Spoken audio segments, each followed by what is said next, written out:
Good morning. I'm Sandy Walker, the President and CEO of the YMCA in Silicon Valley.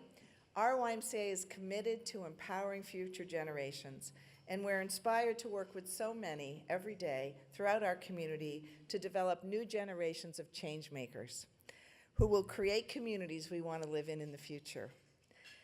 You know, at the YMCA, we are committed to all young people having what they need to thrive. And when they do, they become inspired young leaders who want to give back to their community and make a difference. Those young adults become adult role models. And with their families and the people in their community, they work together to give back, to make the community a better place, which is good for our young people. That's the cycle of impact that our YMCA is honored and excited to celebrate with everyone here today. Thanks to all the adults, parents, educators, mentors, and friends who support our young people. But especially today, I want to thank the young people that are here. Thank you for your special commitment to bring your voice, your passion, and your support to your colleagues, your peers, your friends around you. And that is what we really want to celebrate most importantly.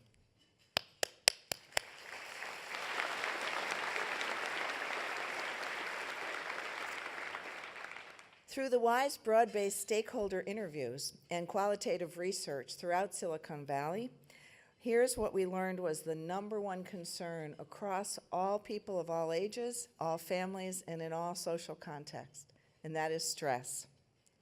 Today, we have an amazing opportunity to spotlight 3 inspired young leaders who bring great heart and insight and wisdom, commitment to ensure that all youth get the support they need to thrive.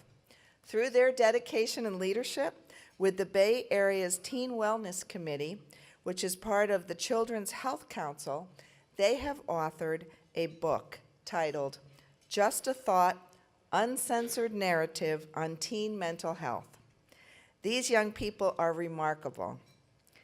They exemplify how joining together can have impact on our community. They have found a powerful way to give voice to teen mental health.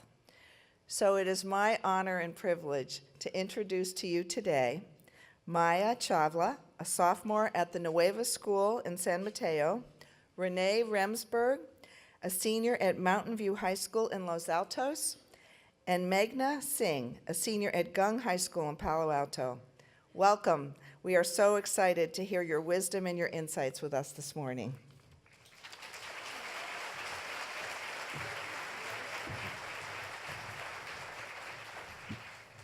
Thank you, Ms. Walker, for the warm introduction. Hi, everyone. My name is Maya Chawla, and I'm a sophomore at the Nueva School in San Mateo. And I'm Renee Remsberg, and I'm a senior at Mountain View High School in Mountain View. My name is Meghna Singh, and I'm a senior at Gun High School in Palo Alto. We are honored to be here today to share with you all a book we created last year titled Just a Thought, Uncensored Narratives on Teen Mental Health. Before we get into the details of the book, we wanted to tell you about our organization. We are here on behalf of the Teen Wellness Committee, a group of teenagers from all around the Bay Area who are committed to stopping the stigma surrounding mental health. Stopping the stigma means reducing the negative connotations associated with mental illnesses and ensuring that all can speak freely about their struggles and experiences. I was inspired to join the Teen Wellness Committee after my brother's close friend died by suicide in 2014. I made a vow to help teens in my community who were struggling with their mental health so no one feels like they were going through it alone. I was able to take what I learned through my involvement in wellness programs on my school's campus and bring a new perspective to the committee. The Teen Wellness Committee is a part of Children's Health Council, a nonprofit organization in Palo Alto that has been providing mental health care and special education services for children, teens, and young adults for over 65 years. The TWC, which was created in 2016, was formed on the basis that teens are undersupported and often unheard when it comes to mental health and wellness conversations. And yet, teens are a highly relevant group of people in regard to these issues. After all, 1 in 5 youth ages 13 through 18 live with a mental health condition. Suicide is the second leading cause of death in youth ages 10 to 24. And 50% of all lifetime cases of mental illness begin by age 14 and 75% by age 24. As student activists, the members of the Teen Wellness Committee decided to take action with the ambitious goal of reducing the statistics we mentioned today. While the three of us have all strived to do this in our own schools and communities, there are two specific projects we've worked on that we'd like to share with you today. During the 2016-2017 school year, we created a project called the Speak Mindfully campaign. Our intention was to raise awareness, reduce the stigma, and educate teens on how to avoid using language that undermines people's valid experiences with mental illness. For instance, rather than saying, "she's so bipolar," we suggest you say, "she's so unpredictable." Using clinical terms to describe everyday emotions can undermine the feelings of those who live with these conditions by downplaying the severity of their experiences. As part of the campaign, we created posters to hang up on school campuses and other public spaces. On each poster, we included the name of the mental health condition, the clinical definition, and a link to our website. After seeing the positive impact the Speak Mindfully campaign made, we decided that a project covering broader topics directly related to mental health could have a greater impact within our community. Over the years, committee members noticed that there were an abundance of resources about mental health written by professionals that use scientific jargon, which can often be overwhelming or confusing to the average reader. For an adult or peer looking to support someone who's battling a mental health issue, this may leave them with more questions than answers. We decided to take these common questions and ask teens directly about their experiences with mental health, ranging from school to at-home issues that youth have faced. And thus, Just a Thought was born, a mental health guide for youth, by youth, that highlights the authentic teen perspective. The book, which was created during the 2017-2018 school year, is divided into 4 sections: to friends, to parents, to educators, and to me. Each section contains quotes, narratives, data, graphics, and self-care tips from teens. Additionally, many members of the Teen Wellness Committee wrote letters detailing their own experiences with mental health for each of the sections. For example, I wrote a letter in the To Friends section about the stigma surrounding anxiety disorder and what my peers can do to help stop it. The content in Just a Thought comes directly from an anonymous survey we sent out to Bay Area youth, specifically to high school and college students. The survey was publicized via social media and by word of mouth on our respective school campuses. Committee members sorted through the hundreds of responses and compiled the information into a print-ready form. Today, we want to share with you some of the common themes teens said about what you can do to support youth wellness. We will be using pages directly from the book to highlight the authentic teen voice. In the parent section of the survey, a common theme among respondents is that teens often go to a trusted adult seeking love, support, and advice.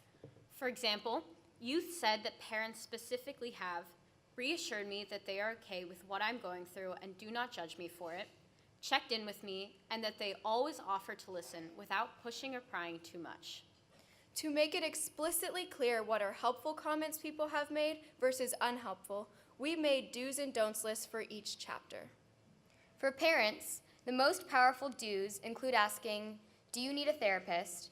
reinforcing the idea that mental health is just as important as your physical health, and reminding the child, "I'm here for you no matter what."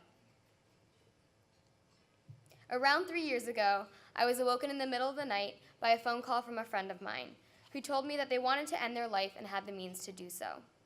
My mom was the first person I told, and her response couldn't have been better. She listened to me, guided me on what to do next, and then asked me, "Are you okay?" As parents, whether your child struggles with mental illness or not, caring for and looking out for their mental wellness is the single most important and impactful thing you can do. On the contrary, the most powerful don'ts or unhelpful things parents have said include comments like, "It's just stress," "You're just asking for attention," and "You don't have time for that." We also noticed that youth often go to their teachers for guidance and validation. All they ask of educators is that they offer this and foster a safe environment. When asked how many adults on their campus students would feel comfortable talking to about a mental health concern, 54% of students said 2 to 5 teachers, and 24% said 1 teacher. But unfortunately, 18% of youth who responded to our survey said that they did not have a single person on their school campus who they can turn to with a mental health concern.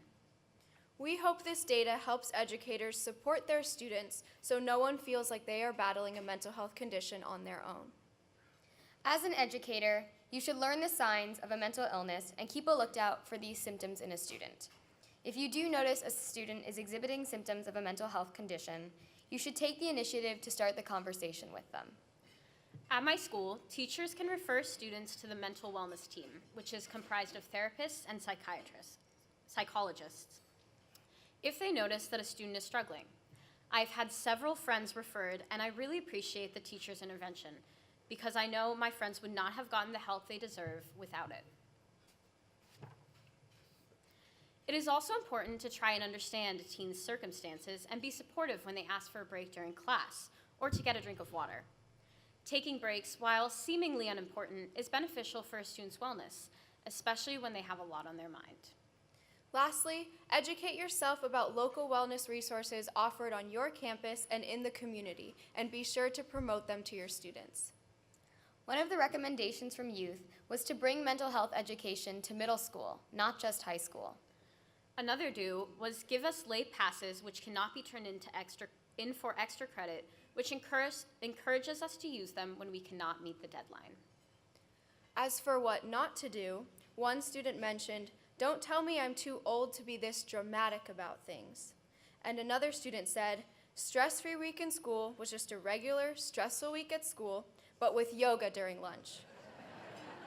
The teachers did not try to lessen the workload at all. Most importantly, as teens, our shared experiences allow us to offer genuine advice to one another. Teens need to know what to do when concerned about a friend, or when it's appropriate to reach out for further help.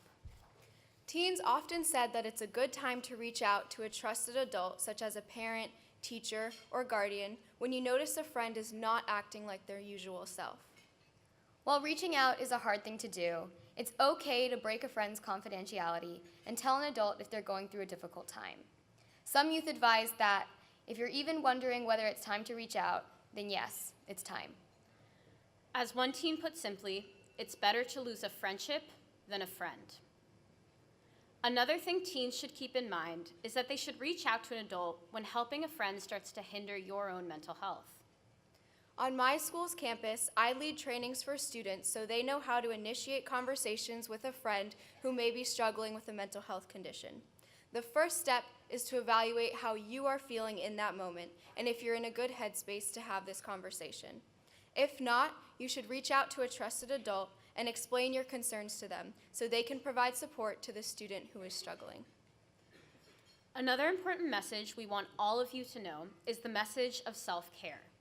Your own mental health is just as important as others. Make sure you're taking care of yourself too. Unfortunately, the reality is that too many teenagers are struggling with mental health issues. One youth told us, "I would have anxiety attacks all the time. I never knew that was what I was struggling with, and it took me forever to get help." Another mentioned, "In the past, I've struggled with my self-esteem due to being lost about my gender identity and lack of confidence. I find it very difficult to trust myself, open up to others, or voice my thoughts to others because of fear of what others think or how I look." While many of the stories teens have shared include them feeling alone, we know for a fact that youth do not have to battle mental illnesses on their own. As friends, parents, and educators, we can all play a part in supporting youth wellness. Now it's your turn. We know that many of you are already making positive change within your community, and we encourage you to reflect on what next steps you can take to support our youth. Whether you're in the car with your child or having lunch with friends at school, everyone in this room should initiate conversations. You can educate yourself and others by reading about mental health conditions through first-hand perspective pieces or scientific journals. Also, ask for help. If you are struggling, set an example by reaching out to a friend, parent, educator, or clinician. Listen and learn. Pay attention when people share their experiences with mental health. Listen with an open mind and heart without judgment. Whether or not you agree, say, "Tell me more," to keep the communication open. Support the members of your community and be open to others' experiences. Take special care to understand the experience of those around you and take that into consideration when having conversations about mental health. And lastly, promote all mental health resources. If you're interested in reading Just a Thought, for a $10 suggested donation, you can pick up a signed copy at the CHC table today.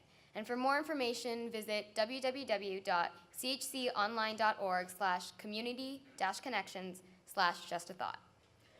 On behalf of the Teen Wellness Committee and the Children's Health Council, we would like to thank Project Cornerstone for giving us the opportunity to share Just a Thought with all of you today and congratulate them on 20 incredible years of service in our community.